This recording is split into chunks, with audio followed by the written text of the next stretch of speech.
자, 어저께 우리가 사념처의 정형 구문에 대해서 좀 공부를 했어요.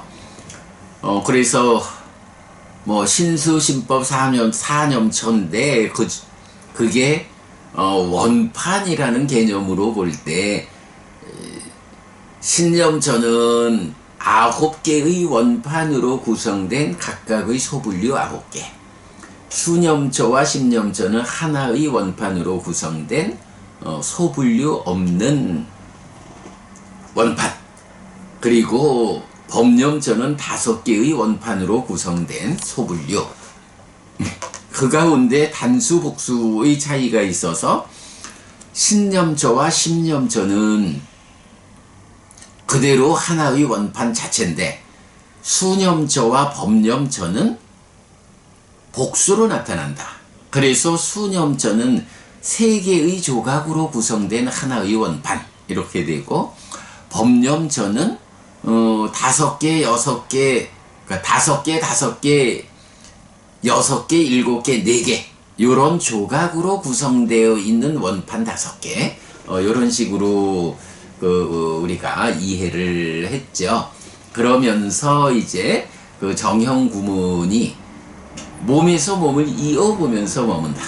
그리고 아따삐 삼빠전어 사띠마 하는 자가 세상에서 간탐과 고뇌를 제거한다 라는 요 위네이아라는 단어를 원망형으로 해석하는 그 특별한 해석에 대해서 설명을 했죠. 자, 그리고 이제 어저께 그 호흡 수행에 대해서 독성은 했지만 시간 관계상 설명은 못했는데, 오늘 신념처에 속한 9가지 소분류 중에 그 시체의 변화 과정을 보면서 무상을 관찰하는 부분 내일 독성하고 그때 알아보기로 하고, 오늘은 신념처의 앞에 있는 5개의 소분류 대상에 대해서 그냥 간략하게 좀 짚어보도록 하겠습니다. 자, 먼저 신념처의 첫 번째 소분류는 호흡이죠. 호흡을 대상으로 갖는 사띠의 확립, 요거죠. 자, 그럴 때 이제 보면 기본적으로 숲으로 가거나 나무 밑으로 가거나 빈집으로 간 비구는 다리를 교차하고 몸을 곧게 뻗치고 콧구멍 주위에 사띠를 준비한 채 앉아있다 라고 하는 요 문장이 방해받지 않는 자리를 찾아가지고 몸이 흔들리는 것 때문에 마음이 방해받지 않도록 몸을 고정하고, 그리고 나면 콧구멍 주위에 사띠를 준비하자. 그렇게 앉아가지고 이제부터 호흡 수행을 준비하자. 이렇게 되는 거죠. 네, 방해받지 않는 자리를 찾아서 몸의 방해까지도 해소하기 위해서 몸을 고정하고, 그리고 콧구멍 주위에 사띠를 준비하자. 여기까지를 이제 그 호흡 수행의 준비 과정으로 말하는 거죠. 자, 그리고 나면 사띠를 준비했다 라는 요 상태에서 오직 사띠하면서 들이쉬고 오직 사띠하면서 내쉰다. 알아차리면서 들이쉬고 알아차리면서 내쉰다. 자, 이때 사띠가 무엇일까 라는 부분은, 사띠를 콧구멍 주위에 준비하자라고 했는데 사띠가 무엇일까 라고 하면 우리가 이건 잘 알고 있죠. 사띠는 눈뜸이다. 눈뜸. 무엇에 대해서 눈 뜨는 것이냐? 몸에 속한 눈을 뜨자라는 것은 몸 밖에 있는 세상의 물질적인 것들을 보는 그런 눈을 뜨는 거라면, 이제 사띠는 눈 뜨는 건데 무엇을 보기 위해서 눈을 뜨는 것이냐? 네, 이제 몸의 눈이 바깥쪽으로 향해 가지고 세상의 물질적인 것들을 본다면 사띠로 눈 뜬다라는 것은 이제 방향을 바꿔서 나의 안으로 눈을 뜨는 거죠. 그래서 뭐 기본적으로 내 안에 있는 게 뭔가요? 마음이 있잖아요. 그래서 내 마음이 지금 어떤 상태에 있는지 요거 눈 떠서 발견하는 거죠. 내 마음이 직접 경험되고 있는지, 마음을 둘러싸고 어떤 다양한 오염의 법들, 다양한 부정적 요소들이 내 마음을 감싸고 있는지, 이렇게 마음의 상태를 눈 떠서 발견하는 것. 그런가 하면 또 마음이라고 하는 건 뭔가요? 뭐 인식하고 행위하고 이런 역할을 하잖아요. 마음이 뭔가 함께 무엇하고 있는지. 네, 바로 이런 마음의 현재, 그리고 마음이 뭔가 함께 무엇하고 있는지라는 나의 내면에서 내면에서 전개되고 있는 현상들에 대해서 눈떠 발견하는 것. 요게 사띠죠. 콧구멍 주위에 사띠를 준비하자라고 하는 건 뭔가요? 내 마음이 지금 무엇하고 있지? 어디가 있지? 뭐 다양한 오염원 부정적 요소 여기까지는 생각할 것도 없고, 우선 호흡 수행의 준비라는 자리에서는 내 마음에 대해서 눈 뜨는 거요, 발견하는 거예요. 그래서 호흡 수행을 하자라고 하면 호흡이라고 하는 들숨 날숨이 내 피부에 남기는 그 흔적을 대상으로 사띠를 확립하자라는 건데, 바로 내 마음이 들숨 날숨이 닿는 그 자리로 와 있어 주지 않으면 공기는 들락날락해도 그 공기가 들락날락한다는 현상을 내가 알지 못하죠. 그래서 공기가 들고 나는 그 자리에 내 마음이 와 있어야 들숨날숨이라는 현상을 볼 수 있다. 내 마음아, 지금 어디 있니? 뭐 하고 있니? 호흡으로 가자 라고, 요렇게 마음에 대해서 눈 뜨는 거, 마음아 호흡으로 가자 라고 마음이 현재 무엇 하고 있는지 발견해서 호흡으로 이끌어오는, 이제 요런 것이 사띠를 준비한 채 앉아있다 라고 말하는 거죠. 그렇게 사띠가 준비되면 오직 사띠 하면서 들이쉬고 오직 사띠 하면서 내쉰다. 뭐 우리가 살아있는 한 계속 숨은 들고 날고 들숨 날숨이 반복되는 거죠. 이거 끊어지면 죽는 거죠. 이렇게 대상이 되는 호흡은 살아있는 한 계속해서 있거든요. 내 마음이 호흡을 떠나면 보지 못할 것이고 발견하지 못할 것이고, 내 마음이 호흡에 와 있으면 보일 것이다. 요거 오직 사띠 하면서 들이신다. 내 마음을 잘 발견해 가지고 콧구멍 주위로 마음을 끌고 와서 세워 놓으면, 그러면 들고 나는 숨의 흔적을 발견하게 된다. 요거죠. 뭐 오직 사띠 하면서 들이신다.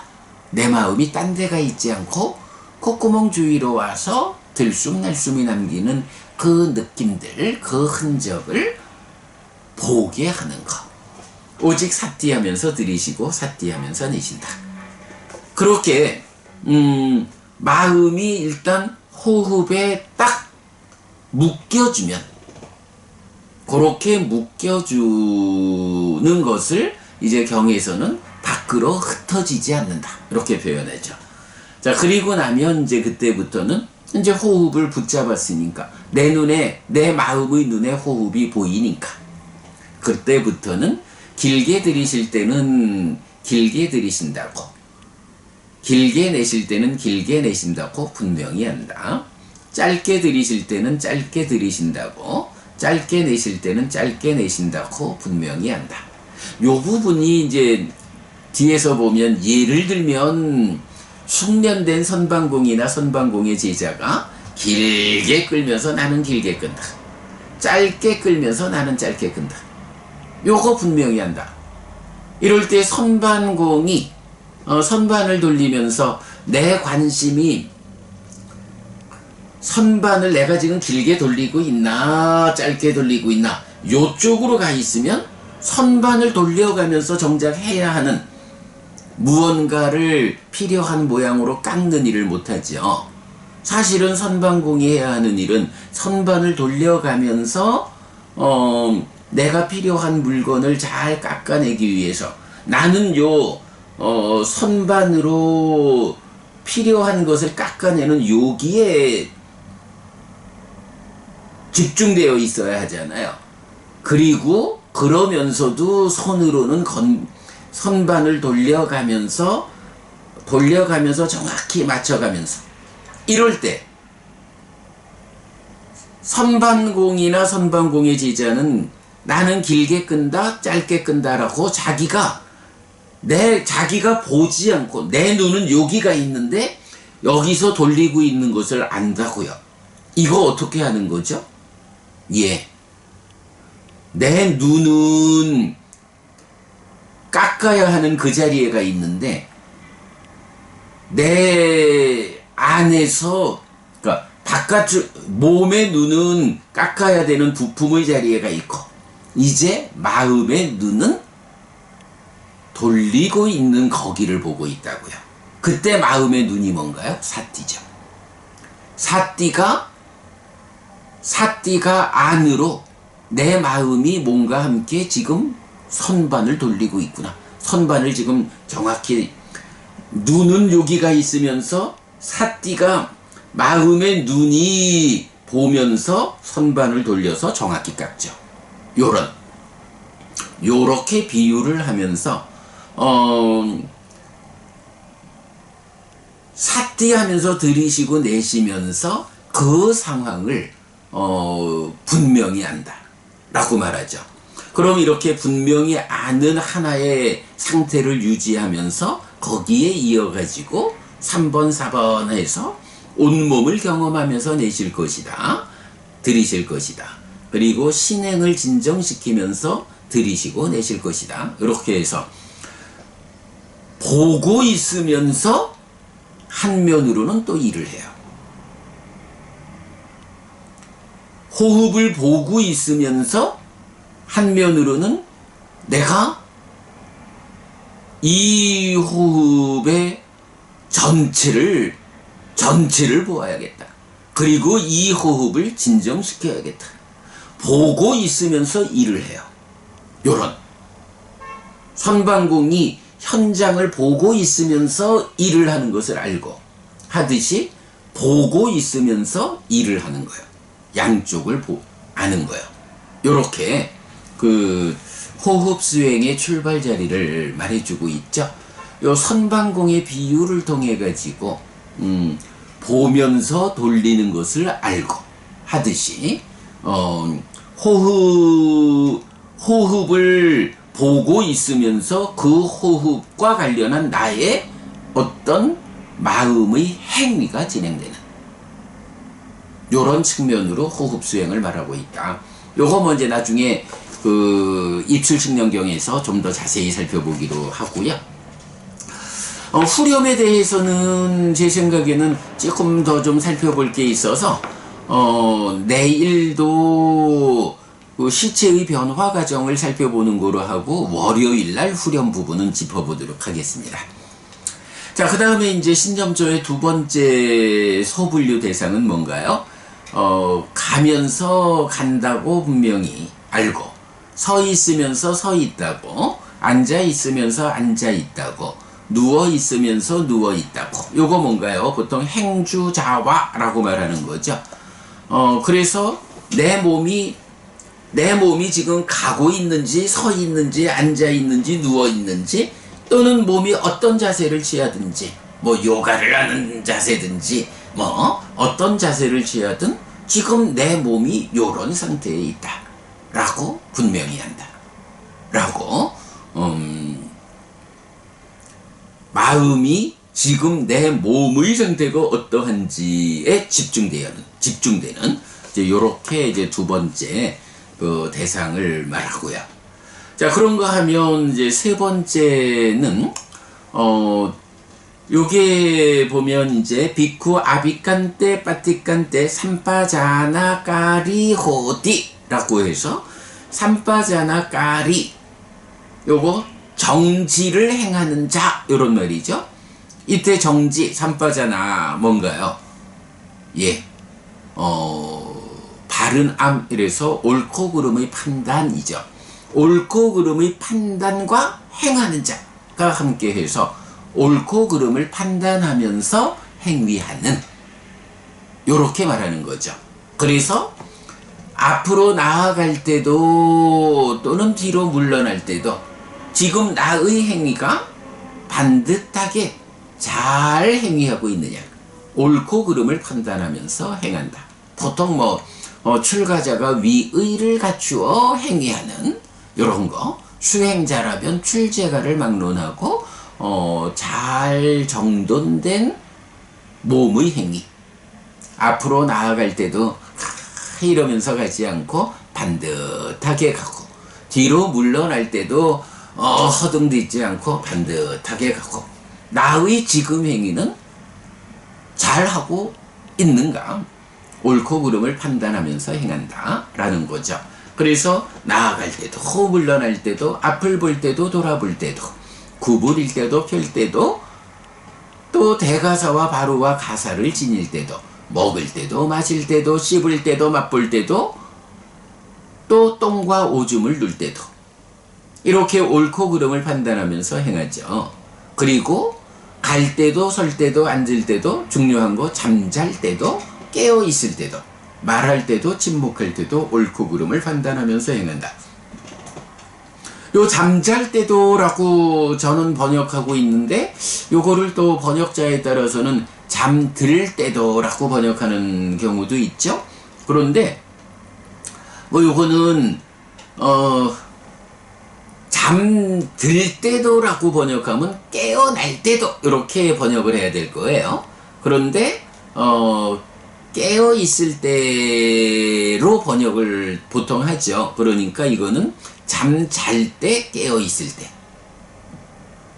잠들 때 깨어날 때 이렇게 말하는 게 아니라 잠들어 있는데 깨어 있는데 이렇게 보는 거죠. 요게 그러니까 숫대라고 하는 단어 또 자가리떼라고 하는 단어가 잠드는 그 순간 깨어나는 그 순간을 알아차리자 요렇게 말하는 것보다는 잠들어 있을 때도 또 깨어 있을 때도 이렇게 그래서 잠잘 때도 잠들어 있을 때도 사띠는 작용을 해야 한다 라는 부분을 이걸 만약 잠들 때도 라고 하면 잠들어 있을 때는 사띠라는 개념은 필요 없어 이렇게 되는데 그렇지 않은 거죠. 잠들어 있을 때도 깨어 있을 때도 사띠가 작용하는 그런 부분을 이제 표현하고 있고요. 자, 그런가 하면 이제 네 번째 소분류 대상은 이제 부정관이라고 알려진 거죠. 발바닥으로부터 올라가며 머리카락으로부터 내려가며 이 몸에 대해 피부의 경계를 채우는 여러 가지 부정한 것들을 관찰한다. 그래서 이 몸에 있는 사실은 우리가 이 몸을 얼마나 애지중지해요. 이 몸에 그야말로 피부에 의해서 보여지는 요런 모습을 보고 얼마나 애지중지하고 이쁘다 하고 이래 하는데 그러다 보니까 이 몸에 묶여가지고 낮은 삶을 살게 되는 거죠. 그래서 그렇게 몸을 이뻐하고 소중히 하고 몸에 묶여가지고는 더 높은 삶을 지향하기 어렵다. 그러므로 몸에 대해서 실상을 알자라고 하는 게 바로 피부의 경계 밖에서 볼 때는 그렇게 예쁠 수 있지만 사실은 이 몸을 구성하고 있는 것, 피부의 경계를 채우고 있는 것 보면은 머리카락, 손발톱 내지 콧물, 관절의 오줌, 말하자면 우리가 더러워하는 거는 다 가득 차 있는, 이렇게 그 부정한 것들 31가지를 이제 제시하고 있죠. 부정이라고 하는 것은 우리가 무상고 무아 부정, 이 무상고 무아라고 하는 것은 존재성의 측면이고, 부정이라고 하는 것은 욕계, 색계, 무색계 이런 가치적인 측면이다 라는 걸 잘 알죠. 그래서 무상고 무아라는 것은 존재적인 측면에서 무명을 만들고,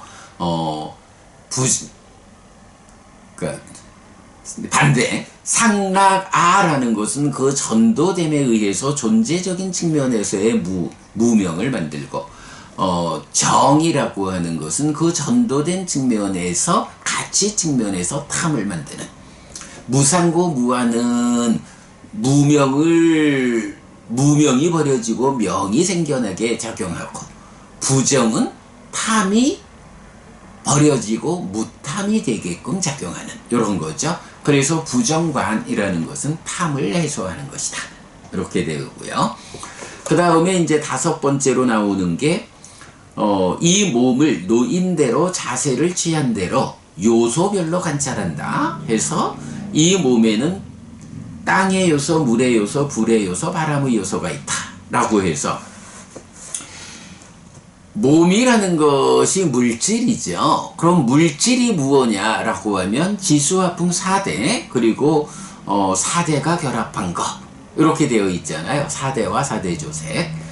그래서 우리는 이거를 뭐 그렇게 요소별로 잘 보지 않죠.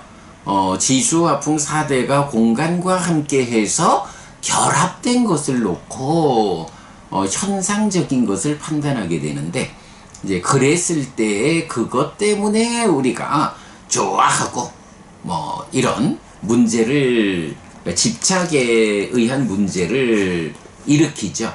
그래서 이제 부처님은 그렇게 결합된 상태를 보면서 집착하는 것을 방어하기 위해서는 그것이 결합 이전의 상태는 어떠한지 라고 요소의 상태로 보아야 한다. 그래서 비유를 들기를, 백정이나 그 조수가 소를 잡은 뒤에 큰 길 사거리에 덩어리 분류해 놓고 앉아 있을 것이다 라고. 그래서 이제 몸을 이렇게 지수화풍 4대별로 관찰하자 라는 거죠. 이게 이제 우리가 뭐 여러 경들을 통해서 보지만, 지수화풍 4대라고 하는 것이 그 요소라고 해가지고 뭐 무언가 어떤 성질적인 측면 요렇게만 보면 안 되죠. 지대라고 하는 것은 경의 정의에 의하면 뭐 딱딱한 성질 이런 것도 있지만, 이렇게 팔이라고 하는 이거 다 지대예요. 이게 다 요소요. 꼭 그 결합하기 이전의 것만을 결합하기 이전의 어떤 성질 측면만 말하는 게 아니라, 1차적으로 결합되어 있는 것도 지대, 수대, 화대, 풍대 이렇게 부르는 거예요. 그럼 몸이라고 하는 이거는 이렇게 딱딱한 성질을 가진 지대인 것들과, 또 물의 요소인 것들과 바람의 요소인 것들과 불의 요소인 것들이 덩어리진 상태로도 함께 해가지고 내 몸을 만드는 거고, 그런가 하면 각각의 그 결합되어 있는 지대, 요것도 그 자체로서의 결합이 또 그렇게 뭉쳐져 있는 거고, 뭐 특히 이제 수행처에 가면 지수화풍 4대를 말하면서 뭐 지대라는 것은 딱딱한 거 또는 무게감, 그래서 발을 들어서 옮기는 가운데에 그 발에서 무게감을 관찰하는 것. 뭐 요런 것을 이제 지대라고 제한적으로 말하는데 경이 말하는 지대, 지수화풍사대는 그렇게 그 어떤 결합 이전의 성질 요것만을, 물론 그 결합 이전의 성질도 요소죠. 그러나 그것만이 요소가 아니라 그렇게 결합되어 있는 것까지도 포괄해서 요소로 말한다 라는 부분 우리가 몇 개 경에서 보고 있죠. 요거 101번문에서 그 부분까지도 정리하고 있는데 나중에 연결해 드리도록 그래야겠습니다.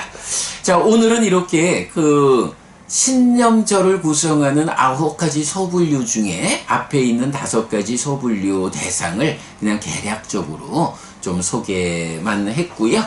뭐 나중에 제가 우리 초기불교 101번문에서 좀 더 상세히 설명한 부분 링크해 드리겠습니다. 여러분 그렇게 참고하시기로 하고요. 자, 이렇게 아침 독성 마무리하고 이제부터 상류다니까요. 잠시 공부하고 마치겠습니다.